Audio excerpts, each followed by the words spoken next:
इतना तो सबको समझ में आना चाहिए कि इतना बलवान होके भी वो धनवान और सुखी नहीं रहा रावण।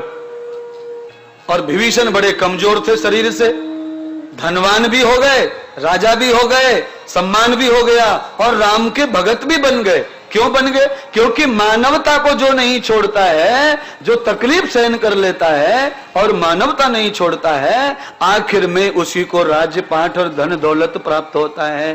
धैर्य के बगैर कुछ नहीं मिलेगा, संतोष के बगैर कुछ नहीं मिलेगा, संघर्ष के बगैर कुछ नहीं मिलेगा। तकलीफ जब तक सहन नहीं करोगे तब तक बल प्राप्त होने वाला मैं गारंटी से कहता हूं। अखाड़े में जो पहलवान होता है, जब वो सीख रहा होता है तब गुरुजी उसे नीचे डाल के रखते, ऊपर से दाव सिखाते, घुटना रख देते गुरुजी, तब सिखाते हैं कि ऐसे रखना, ऐसे मरोड़ना, ऐसे तोड़ना, ऐसे पलटना, उसका कचूमा निकाल लेते, तब जाके वो केसरी हिंद पहलवान बनता है।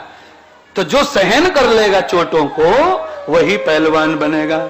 और तुम्हें बचपन से ही सुख चाहिए, सबको बचपन से जन्म लिया कि लाओ सुख, लाओ सुख, लाओ सुख, लाओ सुख। पैदा होते से कांच की पेटी, पैदा होते से आईसीयू ले, जन्म लेते से एसी में घुस गया, फिर आईसी, जन्म से ही सुख सुख चाहिए, तो फिर पूरे जीवन में क्या करेंगे?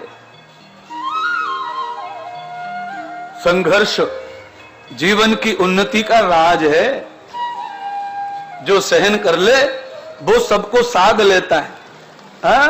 ये धरती क्या क्या सहन करती है बताओ, जरा गिन के बताओ।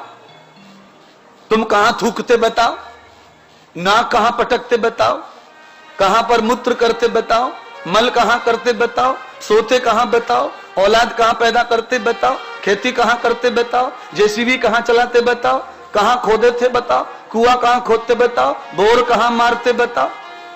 ये सब तो धरती सहन करती है ना, और इसीलिए पूजनीय है। पचा लिया, सहन कर लिया, धैर्य धरती धारण करती है, इसीलिए पूजनीय है सबकी। सब हार जाते धरती से, धरती को कोई आज तक हरा पाया?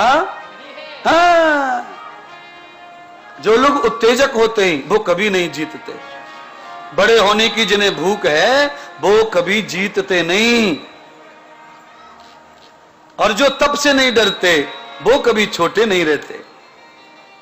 जो तप से नहीं डरते वो कभी छोटे नहीं रहते। और जिनको तप करने से भय है, जिन्हें भोग चाहिए, सुख चाहिए, वो कभी बड़े नहीं बनते।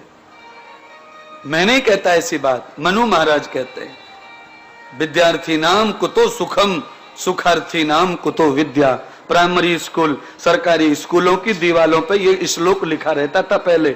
अब तो आग लग गई श्लोकों में, खा गए सब, सरकारें निगल गई, सब खा गए, समझ गए। स्कूलों के सब श्लोक खा गए। अब स्कूलों में कुछ नहीं लिखा, क्योंकि कुछ होता ही नहीं तो लिख के क्या करेंगे? न पीटी, न प्रेयर, न प्रार्थना, न श्लोक, न व्यायाम, न क्रीड़ा, न खेल, न कूद, न कुछ न कुछ। अभी कुछ बचा ही नहीं है सिवाय भ्रष्टाचार के, दुराचार के। संस्कारम संस्भाषाम, भाषा संस्कारों की जननी है।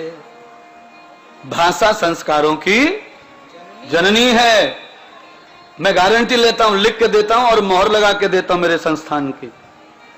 जन्म से कोई संस्कृत पढ़ो, संस्कृत पढ़ने वाला कोई लाख जतन कर ले पर उसे कोई भ्रष्ट नहीं बना सकता, उसके चरित्र को कोई छिना नहीं सकता है।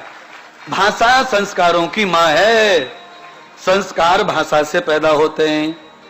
जन्म से अंग्रेजी पढ़ने वाले को कितना भी कड़क लंगोट पहना दो पर वो कभी चरित्रवान बनेगा ही नहीं।